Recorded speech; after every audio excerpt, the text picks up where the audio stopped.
Good day, everyone. This is International Master Robert Jamieson from Melbourne, Australia, with another little video, number 3 in my series of the quest for the perfect game.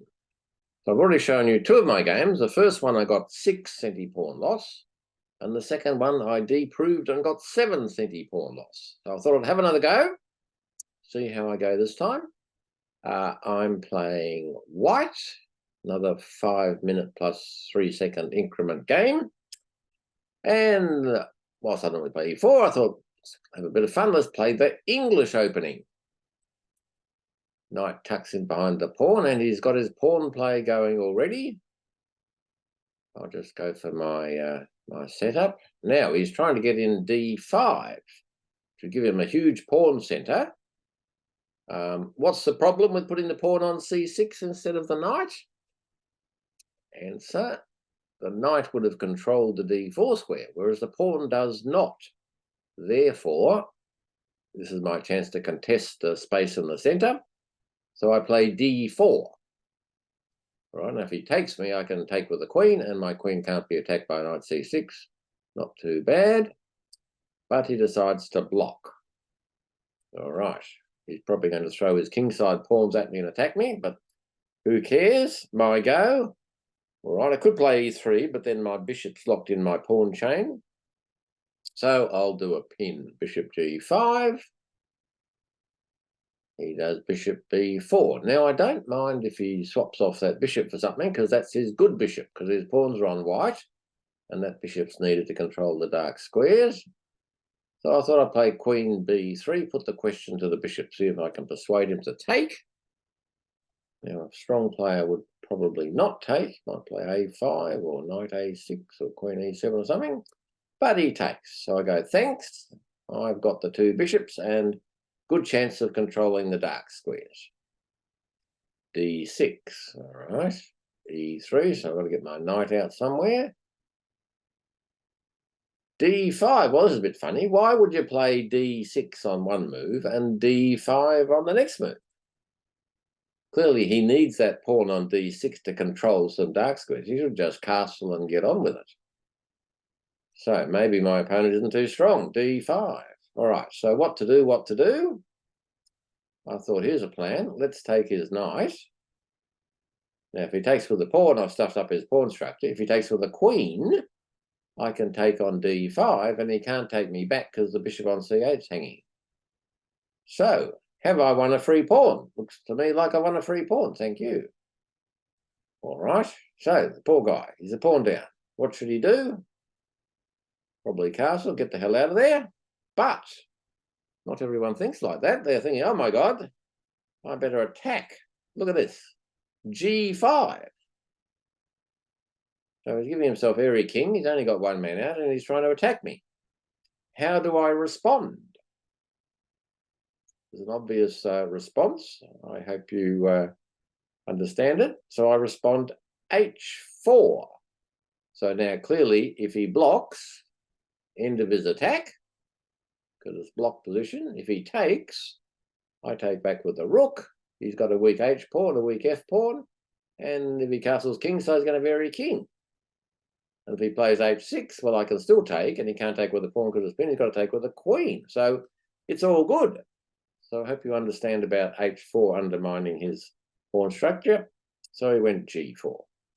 All right, next piece to move is clearly the knight. It's only got one square, so let's go E2. H5. Well, I don't know why you do that. It's not even attacking. So it's a waste of time. All right, so knight on a good square. So knights love outpost. This, of course, is an outpost, a square that cannot be attacked by a neighbouring pawn.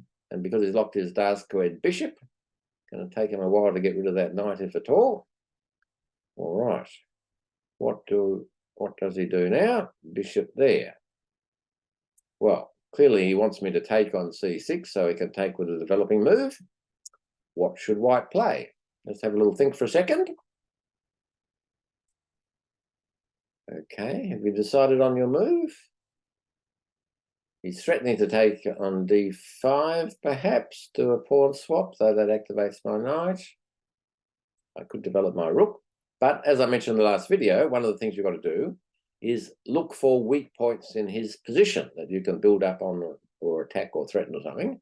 So the bishop's just gone to d7. How has the position changed? b7 pawn is not protected, so I went queen b3, attacking b7 and supporting d5. Looks all right. He went back again. Well, this is too good to be true. What shall I do now? Let's put a rook on the c file, so he can't take me back because the bishop would be undefended. Knight there. Well, that's okay, but I just castle. Still can't take me on d5. Knight there. So now he's perhaps threatening to swap off a bit, but I can give him a weak c pawn. Isolated pawn on open file. This is great. Poor guy, he's in a bit of trouble. All right, what do I do now? Do I build up on that weak c pawn? Or is there some other weak point I can attack or build up on? Or can I improve my pieces? I went for the pieces option. Rook c5. So look, there's an outpost on c5, there's an outpost on e5. Okay, he develops a bishop.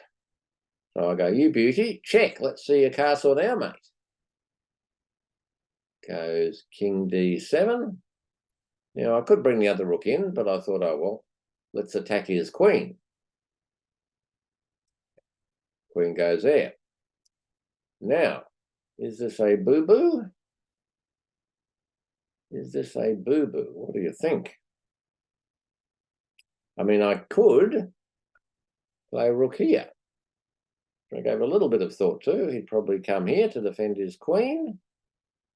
Could give him another friendly check. Pretty much got to come here. This isn't looking too bad. Look in the corner. I'm winning heaps of stuff. Could be good. But I couldn't be bothered. I just thought, let's bring in the other rook. I mean, his king's roaming around the middle of the board, and I've got 1, 2, 3, 4 pieces attacking it. What's he going to do?